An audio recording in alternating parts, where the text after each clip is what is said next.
Good afternoon, everyone.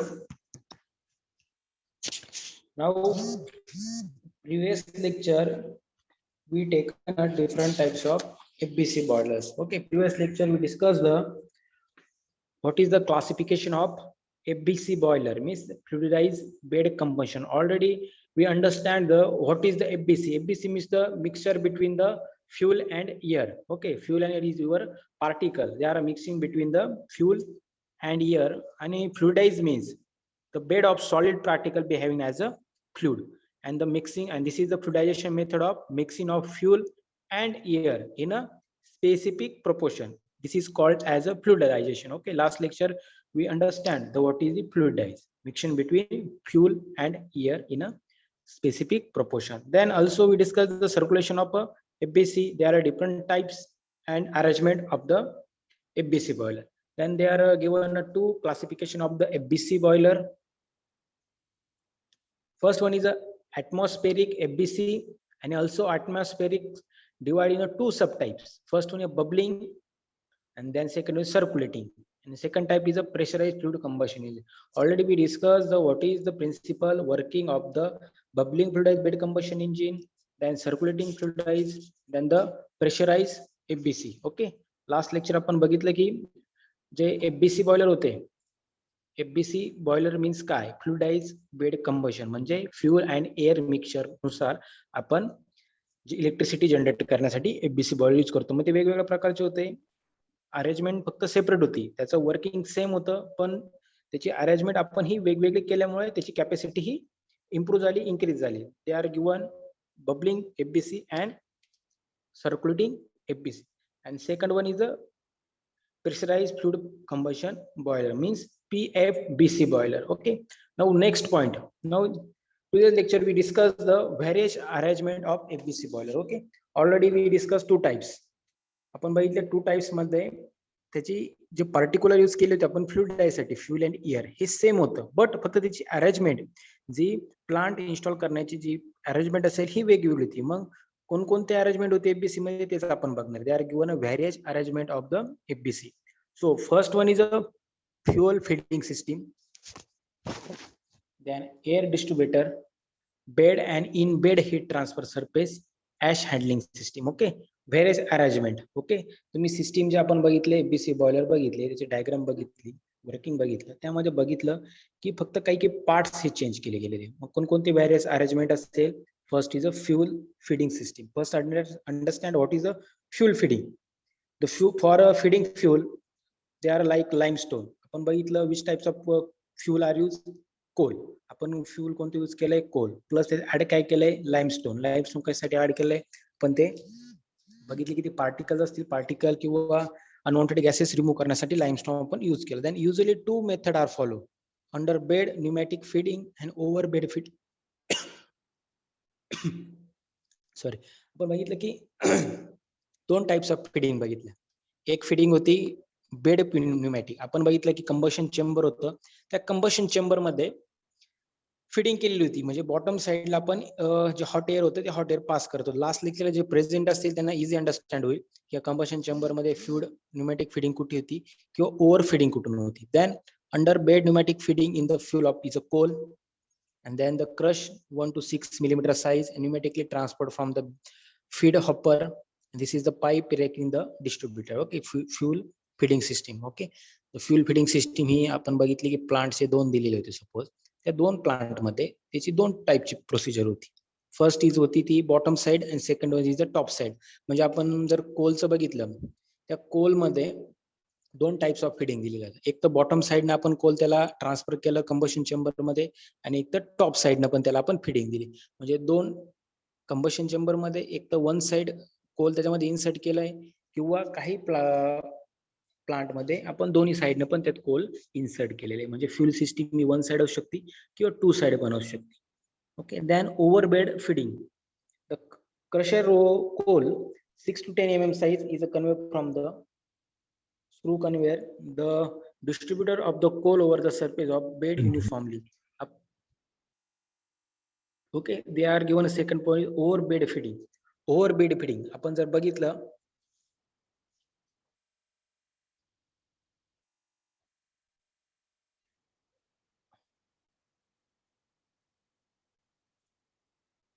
C आपण जर बघितली फिगर जर आपण बघितली तर याच्यामध्ये बघा इथे कोल अँड लाईमस्टोनचं फिडिंग केलेलं मीन्स तुमचं काय आहे फ्युल फिडिंग सिस्टीम ती one side fuel feeding system केलेली. ओके सपोज इथे बघितलं तर इथे इथे कुठे फिडिंग केलेले या साईडला फिडिंग केलेली. ओके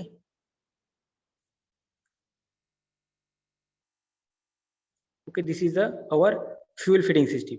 आता ओव्हर फिडिंग सिस्टीम मध्ये काय असतं क्रश रोल दिलेलं आहे फीड सिस्टीम. सपोज बेड तुमचा इथे बेड यूज केलेला आहे. सपोज कोल इथे तुमचं बर्न होतंय कंबशन चेंबर थ्रू तुमच्या डक्स कलेक्टर मधून जे पार्टिकल असतात जे काही 6 to 10 mm साईज दिलेले ते परत रिसायकल करण्यासाठी इथे परत कंबशन चेंबर मध्ये इन्सर्ट केले जातात. पण तुमच्यावाली बेड सिस्टीम कुठे आहे ओव्हर बेड सिस्टीम इथे हे इथे जे इंडिकेट केलेलं आहे this is the over bed feeding. Okay इथं फिडिंग केलं जातं ओव्हर बेडचं. त्यानंतर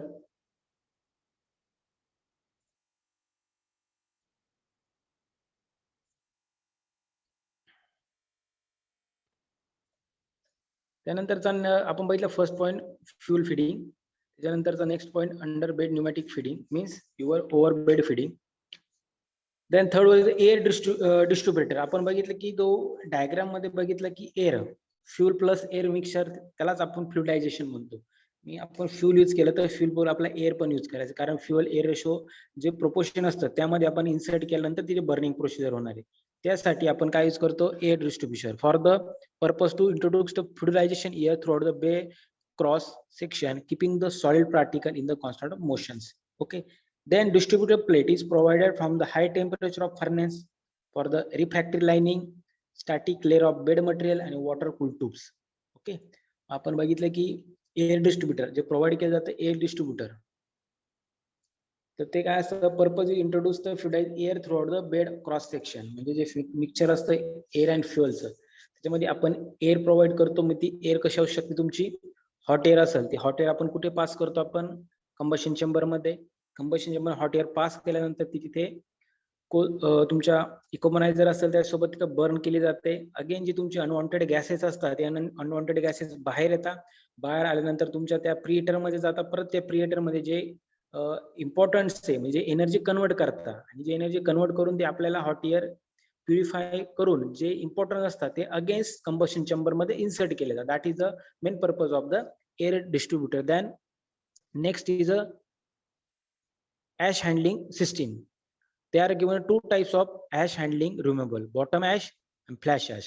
Bottom ash तुम्ही आपण जर डायग्राम बघितली त्या डायग्राम मध्ये एक बॉटम साइडला जो आपला सेकंड टाइप आहे प्रेशराइज मीन्स आपला जो सर्क्युलेटिंग फ्लुइडाइज कंबशन आपण जर बघितलं तर त्याच्यामध्ये जो फ्लॅश ऍश दिलेला आहे तो बॉटमला दिलेला आहे. ओके बॉटम साइडला तो प्रोव्हाइड केलेला आहे आणि जो फ्लॅश असेल रिमूव्हर असेल हो टॉप साइडला प्रोव्हाइड केलेला आहे. ओके म्हणजे bottom ash removable is the bottom are consists the 30 to 40 degree of the total ash and then finally ash is the carry by the high velocity air to deliver point. म्हणजे जो bottom ash असतो आपण बघितलं last lecture मध्ये की जो bottom ash दिला असतो तिथे आपण मोटर पण यूज करतो. तिथे बॉटम ऍश असतो मग त्याचं टेम्परेचर असतं 30 to 40 डिग्री आणि जो फ्लाय ऍश रिमूव्हल असतो तो ऑटोमॅटिकली आपला कंबशन चेंबर मध्ये जेव्हा बर्निंग प्रोसिजर होते त्याच्या पार्टिकल आपण बघितलं होतं की जे पार्टिकल असतात कोलचे ज्यांची डेन्सिटी ही सगळ्यात कमी असते ते पार्टिकल्स हॉट गॅसेस मध्ये कन्वर्ट होऊन चिमणी थ्रू बाहेर जातात. ज्याची डेन्सिटी ही मिडियम असते ते directly combustion chamber through recycle केले जातात. ओके तेच आपले असतात ज्या आपण जे यूज करतो कन्व्हेक्शन चेंबर यूज करतो रिसायकल साठी त्यातच आपले फ्लॅश असतात. Okay this is the two types of ash handling system.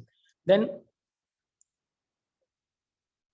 this is ash handling system. They the bottom ash removable. They are given a 30 to 40% of total ash and the flash ash removable. They are boiler is relatively very high. Then the stages there convection section. आपण बघितलं convection section म्हणजे तुमचा recycle करतो आपण तो convection chamber. Okay and duct collector त्याला आपण दुसरं नाव काय दिलेलं आहे duct collector also. Now next point. Okay, we completed the 4 points of the various arrangement of the FBC. First one is fuel feeding system, air distributor, bed and in bed heat transfer, ash handling system. The next point is the need of the fluidized bed boiler. First point say it can accept low calorific value fuel and relatively high moisture fuel. Then fluidized bed combustion, rapid mixing ensure uniformity of temperature. Then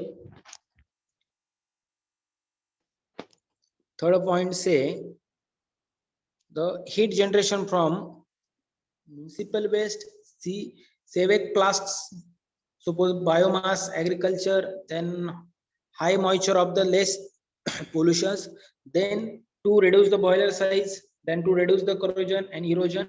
Okay, they are given a different types of need of FBC boiler. म्हणजे FBC boiler साठी आपण कोणकोणत्या गोष्टीच दिलेले आहे, low कॅलरीफिक value दिले. त्याच्यानंतर FBC साठी रॅपिड मिक्सिंग म्हणजे आपण जे कोल यूज करणार ते रॅपिड मिक्सिंग साठी आपण ते यूज करू शकतो. पण आपण बघितलं की लास्ट जे आपण बॉयलर बघितले, डिफरंट टाइप्स ऑफ बॉयलर बघितले, तिथे आपण फ्यूल म्हणून काय यूज करायचो, काही ठिकाणी डिझेल्स असेल, काही ठिकाणी आपण वूड यूज करायचो बर्निंग साठी. फॉर एक्झाम्पल म्युनिसिपल वेस्ट म्हणजे जे म्युनिसिपल जे वेस्ट असेल त्या वेस्ट पासून पण आपण बॉयलरला बर्निंग साठी ते प्रोडक्ट आपला जो यूज करू शकतो. म्हणजे सपोज जे डस्ट असेल, जो कचरा असेल, तो सुकलेला कचरा असेल, त्या सुकलेला कचरा सुद्धा आपण तिथे त्या बॉयलर्स मध्ये बर्निंग साठी यूज करू शकतो. मीन्स बायोमास असेल, मग ऍग्रिकल्चर असू शकतं किंवा अदर दॅन असू शकतं. म्हणजे पार्टिकल म्हणजे जे असे पार्टिकल असतील जे वेस्टेज असतील, म्हणजे फॉर एक्झाम्पल डस्ट असेल, कचरा असेल, त्या कचरा तो सुकलेला कचरा सुद्धा बॉयलर साठी यूज करतो. पण कोणता यूज केला पाहिजे, फिल्ट्रेशन, क्योंकि त्याच्यामध्ये लेस पोल्युशन पाहिजे. कारण की बॉयलर मध्ये यूज केल्यानंतर त्याच्यामधून पोल्युशन क्रिएट झाल्यानंतर आपण तो चिमणीतून बाहेर पास करतो नेचर मध्ये, इन्व्हायरमेंट मध्ये, तर तो आपण फिल्ट्रेशनचा किंवा लेस पोल्युशन वाला वेस्टेज यूज केलं गेलं पाहिजे. Then to reduce the boiler size ही रिड्यूस केली पाहिजे, कॅपॅसिटी द्यायची. Then the corrosion and erosion, तुमचे पाईप्स असतील, बाकी मेंटेनन्स असतील, त्याला आपण थर्मल कोटिंग करतो, त्याचं पण तुम्ही ते कमी प्रमाणात केलं. That is the need of the FBC.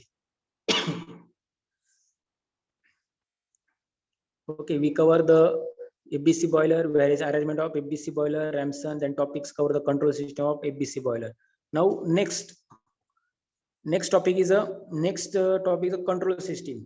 Okay, and the Indian Boiler Regulation Act and the maintenance. Okay, in this unit already we cover the different types of boilers, then the what is the classification of boiler, then the what is the control system of the boiler. आता आपण बघणार आहे की आपण बघितलं types of boiler होते, त्यासाठी कोणकोणते फ्युल्स होते, त्यासाठी कोणकोणती अरेंजमेंट होती. त्यानंतर पॉइंट येतो की कंट्रोल सिस्टीम बॉयलरला. आता बघा, आपण पॉवर प्लांट साठी आपण काही मायक्रो प्रोजेक्ट अलोकेट केलेले. ओके, ते मायक्रो प्रोजेक्ट अलोकेट केल्यामुळे त्याच्यामध्ये काही पॉइंट्स असतील की कंट्रोल सिस्टीम.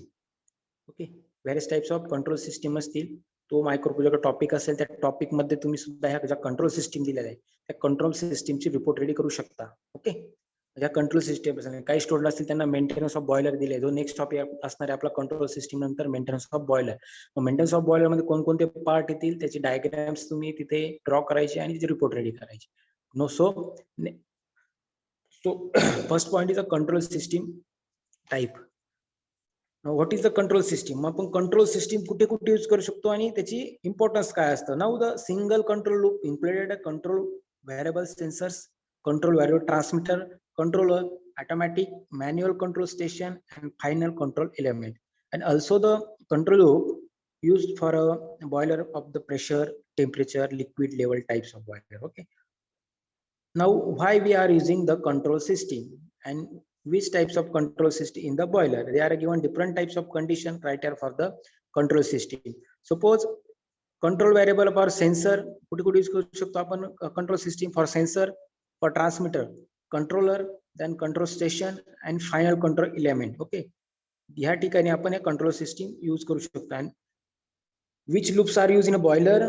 प्रेशर कंट्रोल करण्यासाठी आपल्याला कंट्रोल सिस्टीम इम्पॉर्टंट असते की बॉयलर जर टेम्परेचर असेल ते टेम्परेचर एका लेवल पर्यंत आपल्याला ते मेंटेन करावं लागतं. So we are using the pressure control system. Then also pressure आपलं सपोज आपलं जे स्टीम असेल त्या स्टीमचं प्रेशर आपल्याला किती प्रमाणामध्ये स्टीम टर्बाईनला प्रोव्हाइड करायचं तर ते pressure control system. Control system type first one is a pressure control system.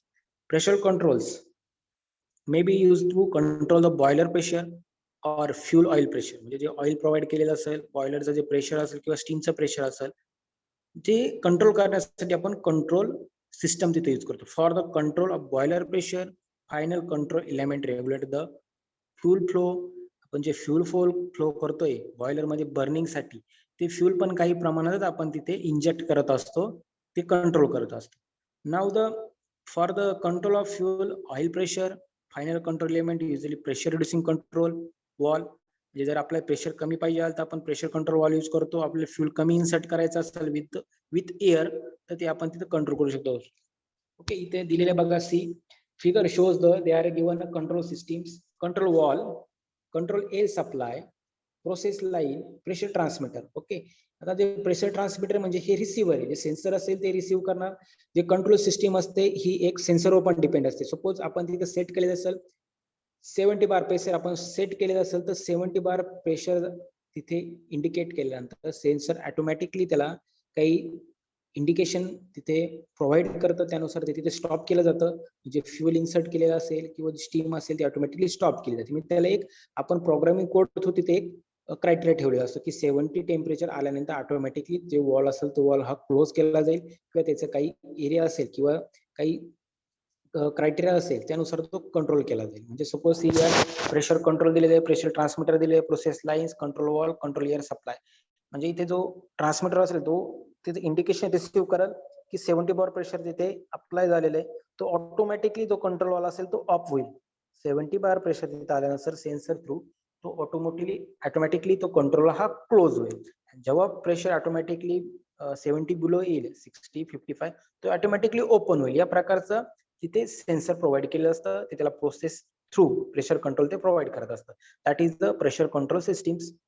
Okay, मग ती प्रेशर कंट्रोल सिस्टीम तिथे प्रोव्हाइड केलेली. सपोज आपण एक्झाम्पल घेतलं की आपल्या कॅनल असेल, कॅनल थ्रू जर आपण पाणी कुठे पास करत असेल तर त्याला ते प्रेशर असतं, वॉटरला काही प्रेशर असतं. सपोज आपली मोटर 5 HP असेल, 7 HP असेल, मग त्या पाण्याचा फ्लो असतो, तो पाण्याचा फ्लो आपण कंट्रोल कसा करतो? तिथं सेन्सर नसतं, तिथं आपण मॅन्युअली कंट्रोल करतो. एक आपण कॉक यूज करतो. ओके, तिथे आपण आपला जो पाईप असतो त्या पाईपला इंटरसेक एक कॉक असतो. म्हणजे पाईप जर हॉरिझॉन्टल असेल तर कॉक हा व्हर्टिकल असतो, तुम्ही बघितलं असेल. म्हणजे तो ओपन क्लोज आपण करत असतो. ओके, तर त्याला आपण ऑन केलं तर तो पॅरलल जातो, तो पाईपच्या पॅरलल राहतो. कॉक जर आपण जो पाईपलाईनचा कॉक आहे तो जर आपण ऑन केला तो पाईपच्या पॅरलल होतो, आणि जेव्हा ऑफ करतो तो पाईपच्या परपेंडिक्युलर जातो. म्हणजे या प्रकारे कंट्रोल सिस्टीम असते. जिथं ही कंट्रोल सिस्टीम जी बॉयलर मध्ये यूज केलेली ही सपोज आपली सेन्सर थ्रू यूज केलेली. बट आपण काही जी कंट्रोल सिस्टीम असते प्रेशरची, आपण एक्झाम्पल घेतलं वॉटरचं फ्रॉम कॅनल टू एखाद्या, म्हणजे कॅनल टू कुठेपर्यंत आपल्याला जर ते फ्लो करायचं असेल, कुठे पाठवायचं असेल, वॉटर सप्लाय करायचं असेल, तर आपण तिथे मॅन्युअली जे कॉक असतात ते कॉक ऑपरेट करतो. आपल्याला जेवढं प्रेशर पाहिजे किंवा जेवढं वॉटर तिथं पाहिजे तेवढं आपण कॉक थ्रू ते ऍडजस्ट करत असतो. पण इथे काय दिलेलं आहे, इथे सेन्सर थ्रू ते कंट्रोल केलं जातं. Okay, so pressure control loop may be used to control or boiler pressure of fuel, oil pressure also control, the fuel control boiler pressure, final control element. There are different types of element like oil, pressure, steam.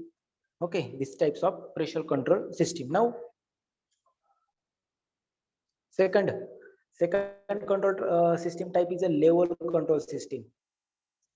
Level control means liquid level control loops may be used for the control of boiler drums, water level. A typical level control loops. For example आपण बघितलं की cars असतील, cars मध्ये advance car मध्ये तुम्ही जर बघितलं तर जे इंडिकेशन असतं, सुपर तुमचं वॉटर इंडिकेशन असेल, ऑइल इंडिकेशन असेल, ब्रेक ऑइल असेल, त्यानंतर तुमचं पेट्रोल असेल, डिझेल असेल किंवा सीएनजी असेल, ते सेन्सर थ्रू तुमचा डिस्प्ले करत असतं स्क्रीनला. ओके, जर तुम्ही फोर व्हीलर मध्ये बघितलं की तुमचं ऑइल असेल, काही कार्स मध्ये प्रोव्हाइड केलेलं आहे की ऑइल्स असेल, तुमचं गाडीचं जे असतं टेम्परेचर, तुम्ही बघितलं असेल तिथे एक टेम्परेचर इंडिकेटर दिलं असतं. कधी कधी मॅन्युअल असतं, म्हणजे ते दिलेलं असतं मॅन्युअल किंवा डिजिटल असतं, सॉरी डिजिटल पण असतं. आणि असं तिथे एक मॅप असतो. सपोज फॉर एक्झाम्पल टेम्परेचर असेल, प्रेशर असेल, ऑइल लेवल असेल, स्पीड कंट्रोल पण तिथे प्रोव्हाइड केलेलं असतं. या प्रकारचे इंडिकेशन तिथे प्रोव्हाइड केले असते. मी कशा थ्रू प्रोव्हाइड केलं असतं? Sensor through. म्हणजे आपण कार मध्ये असेल तर कारचं टेम्परेचर किती आहे, ते टेम्परेचर जर मेंटेन होत असेल तर आपल्या कार्स मध्ये वॉटर हे लेवल मध्ये, आणि सपोज टेम्परेचर जर हे हाय जात असेल तर आपल्या जे रॅडिएटर असेल त्या रॅडिएटर मध्ये वॉटर हे खूप कमी असेल. ओके, त्यानुसार ते इंडिकेट करतं आपल्याला डायरेक्टली कार्स मध्ये, आपल्याला ते डिजिटली इंडिकेट करतं आणि ते आपल्याला अंडरस्टँड होतं. त्याचप्रमाणे बॉयलर्स असतो, त्या बॉयलरसाठी एक सुपरवायझर अटेंडंट, बॉयलर अटेंडंट म्हणून जो इथं पर्सन तिथे असतो, तिथं सर्व इंडिकेशन दिलेले असतात की कंट्रोल सिस्टीम असेल, प्रेशर वॉल असेल, त्याच्यानंतर टेम्परेचर असेल, बॉयलरचं टेम्परेचर किती आहे, स्टीम किती जनरेट होते, त्याचा फ्लो किती, ते सर्व तिथे इंडिकेट केलं जातं. त्यानुसार तो जे पण प्रॉब्लेम क्रिएट होतील तिथे तो ऑपरेट करत असतो, हँडल करतो. फॉर एक्झाम्पल आपण कार्स मध्ये बघितलं, टेम्परेचर हाय जात असेल तर आपण काय चेक करणार, रॅडिएटर चेक करणार किंवा वॉटर पण चेक करणार. आणि तिथे इंडिकेट करतं बघा, डिझेल असेल, पेट्रोल असेल, सीएनजीचा पण इंडिकेट करतं, ते सेन्सर थ्रू इंडिकेट. मग जर तो आपला डिझेल सीएनजीचा जो इंडिकेशन असेल ते खूप कमी असेल तर आपण काय करतो, त्याच्यामध्ये डिझेल, पेट्रोल आणि सीएनजी भरत असतो. म्हणजे या प्रकारे ते आपल्याला जो पर्सन तिथे अटेंडंट सुपरवायझर असतो त्याला ते ऑटोमॅटिकली ते डिजिटल मध्ये तिथे स्क्रीनवर तिथे इंडिकेट होत असेल की प्रॉब्लेम कुठे क्रिएट होते, ते इंडिकेट होत असतं, त्यानुसार तो ऑपरेट करत असतो. Okay, this is the level control system. म्हणजे तुमची लेवल कोणती असू शकते, वॉटर लेवल असेल, ऑइल लेवल असेल. बॉयलर मध्ये सपोज आपण बॉयलर मध्ये काय इंजिन यूज करतो, त्या इंजिनला ऑइल गरजेचं असेल, जो एअर आणि जो कोल आपण जो सप्लाय करतोय त्याचं मिक्सचर पण प्रोपोर्शन असेल, काय काहीतरी प्रमाणामध्ये तिथे एअर आणि फ्यूल इन्सर्ट केलं गेलं पाहिजे पर मिनिटला. ओके, या प्रकारचं तुमची लेवल कंट्रोल सिस्टीम यूज केली जाते.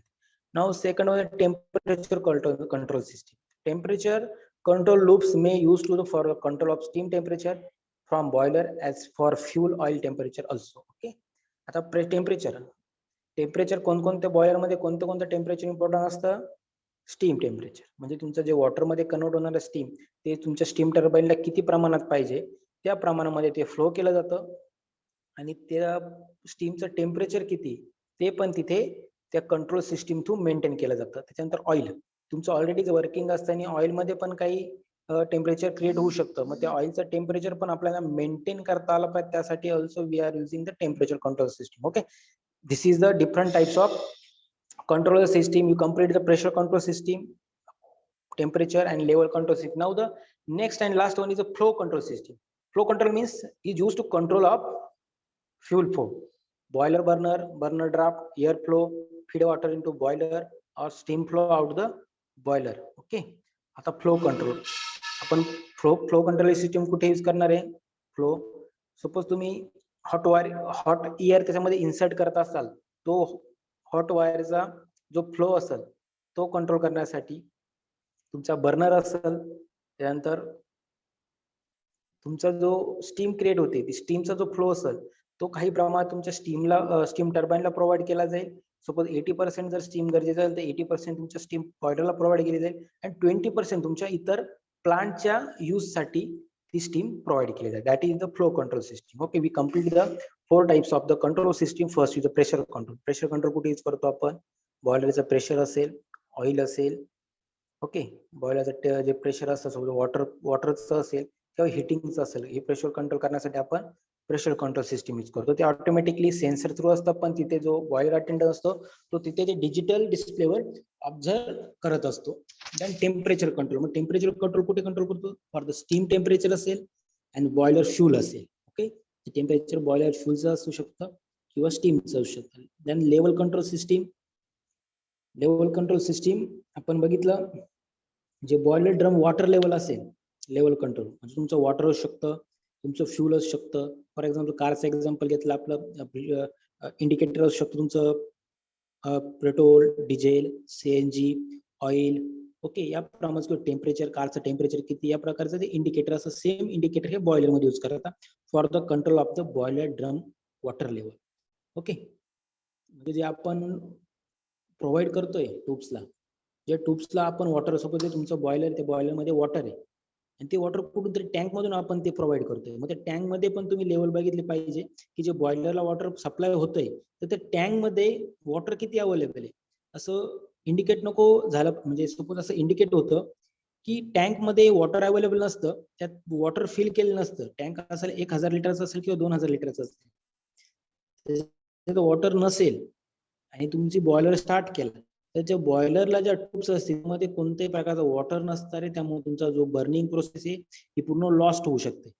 त्यामुळे ऑलरेडी आपण चेक केलं पाहिजे लेवल कंट्रोल सिस्टीम मध्ये की जो टँक आपण बॉयलरला पाणी वॉटर प्रोव्हाइड करतोय त्या ट्यूब्स मध्ये, तर त्या टँक्स तो हा फिल केलेला आहे किंवा नाही, किंवा त्याच्यामध्ये किती वॉटर लिटर अवेलेबल आहे. ओके. आणि last one is a flow control system. Flow control system मग कोणकोणते असतील? बर्नर असेल, बर्नर ड्राफ्ट एअर फ्लो असेल, तुम्ही जे वॉटर फिल केलंय त्या वॉटरचा सुद्धा फ्लो असेल, त्यानंतर स्टीम असेल, जे वॉटरचं कन्व्हर्जन स्टीम मध्ये झालं तो स्टीमचा पण फ्लो असेल, ते पण टेम्परेचर आपण मेंटेन केलं पाहिजे with the help of flow control system. Okay, we complete the 4 types: pressure, temperature, level and flow control system of a boiler.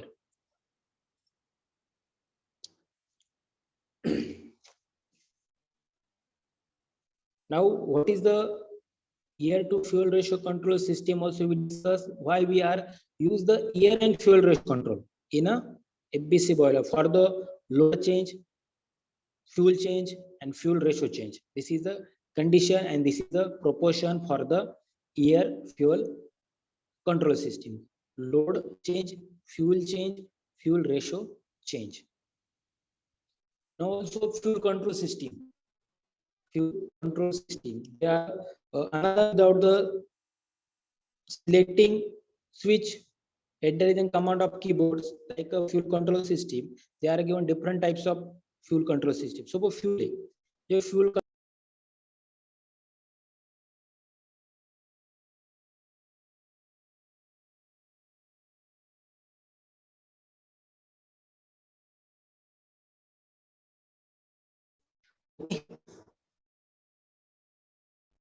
Car असेल, कार मध्ये आपण जे एअर इन्सर्ट करतो, एअर आणि फ्युएल इन्सर्ट करतो, ते डिपेंड असतं आपला एक्सलेटर. जेवढं आपण एक्सलेटर करतो तेवढं फ्युएल ते इन्सर्ट होत चालतं, तेवढी बर्निंग प्रोसेस इन्क्रीज होत चालते.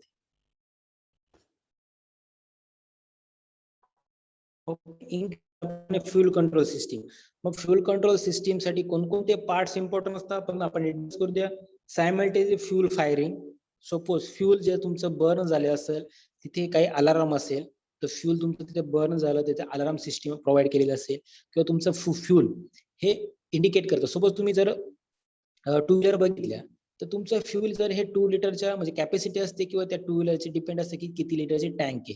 तुम्ही बघितलं असेल की तुमची जी बाईक असते, बाईक स्टार्ट केल्यानंतर तुम्ही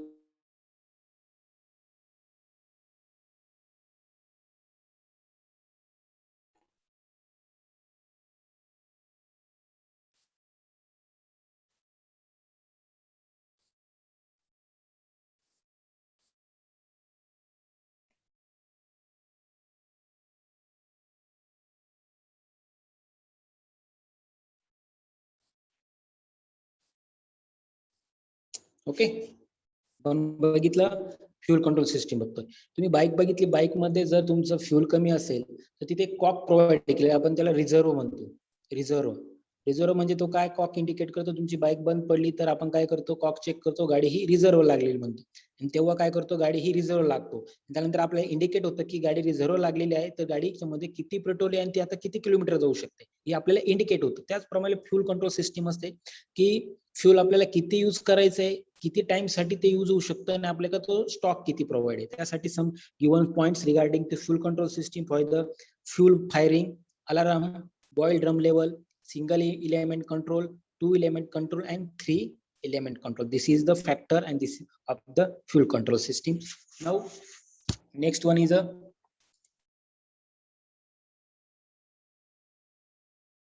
advantage of FBC boiler. What is the advantage? High thermal efficiency, easy ash removal system, transfer for made cement. Okay, जी ऍश असते ती ऍश कुठे आपण यूज करतो, सिमेंट साठी यूज करतो, जी आपल्या बॉयलर पासून तयार होते. Now third is short commission and electric periods, fully automated and thus ensure safe operation. For example तुम्ही जर बघितलं की थर्मल पॉवर प्लांट, डहाणूचा थर्मल पॉवर प्लांट, डहाणूच्या ठिकाणी जो थर्मल पॉवर प्लांट यूज केलेला आहे, त्या प्लांट मध्ये फुल्ली ऑटोमॅटेड आहे जो प्लांट आहे, म्हणजे जे बॉयलर टेम्परेचर असेल, जी कंट्रोल सिस्टीम असेल, किंवा त्या स्टीम जनरेशन असेल, इलेक्ट्रिसिटी असेल, ती प्रोव्हाइड करण्यासाठी पूर्णपणे तो प्लांट मिनिमम मेंबर मध्ये तो प्लांट वर्किंग आहे. म्हणजे खूप सारे तिथे पर्सन नाहीये, फक्त एक कंट्रोल सिस्टीम आहे तिथे, त्यांच्याकडे पूर्ण कंट्रोल सिस्टीम आहे. त्याच रूम मध्ये ते कंट्रोल सिस्टीम मध्ये बसून पूर्ण तो प्लांट हँडल करतात. म्हणजे सगळे ते कंट्रोल सिस्टीम असतील तिथे इंडिकेट केलंय, कुठे जरी प्रॉब्लेम क्रिएट झाला तर तिथून ते हँडल करू शकता, ऑफ करू शकतात, आणि त्याच्यानंतर त्याचा मेंटेनन्स करू शकता. म्हणजे मिनिमम मध्ये तो प्लांट हा वर्किंग असतो. That is the main benefit. Fully automated and the insure the safe operation. Fully automated असल्यामुळे तो सेफ्टी ऑपरेशन असतं, कोणाला तो हानिकारक होऊ शकत नाही. Okay. Then the reduce coal crushing and the operation FBC furnace at low temperature help reducing the air pollution. तो लो टेम्परेचरला असल्यामुळे जे एअर पोल्युशन असतं, बर्निंग मुळे जे एअर पोल्युशन, जे हॉट गॅसेस बाहेर चिमनी थ्रू बाहेर पास केले जातात, त्यामुळे ते एअर पोल्युशन पण हे मिनिमम होतं. Okay. This is the main advantage of the FBC boiler. Okay, there are different types of advantage: high thermal, easy ash removal, short commission on we are using made for the cement. Then FBC furnace at the low temperature help reducing the air pollution. आपण बघितलं hot gases passes होतात ते air प्रिएटर मध्ये जातात, तिथून परत ते energy convert करून परत ते आपण कंबशन चेंबर मध्ये पाठवतो, त्यामुळे ते कमी प्रमाणात त्याचं पोल्युशन होतं. Then fully automated, for example Dahanu power plant, thermal Dahanu power plant, reduce the requirement of coal crushing.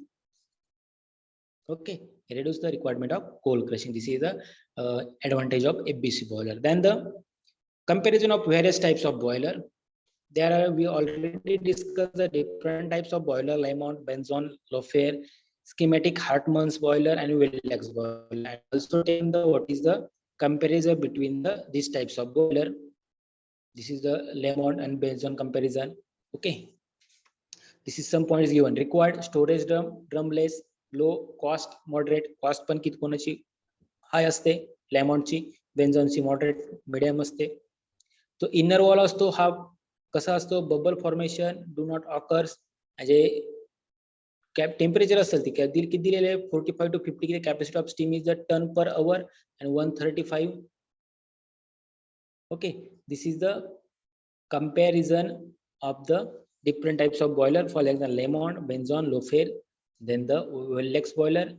Okay, आपण बघितलं की different types of boiler already आपण डिस्कस केले. त्याच्या रिगार्डिंग द क्वेश्चन येऊ शकतो, give the comparison of the various types of boilers. Okay. And also the list advantage of the FBC boiler टाइपचे question असू शकतात. रिगार्डिंग 2 बॉयलर्स असतील त्याचे ते कंपॅरिझन आपल्याला तिथे राईट करावं लागतील. Okay. We complete the types of boiler, all types of boiler: Lamont, Benzon, Lofer, schematic, Wildex. Then also complete the FBC classification. Okay.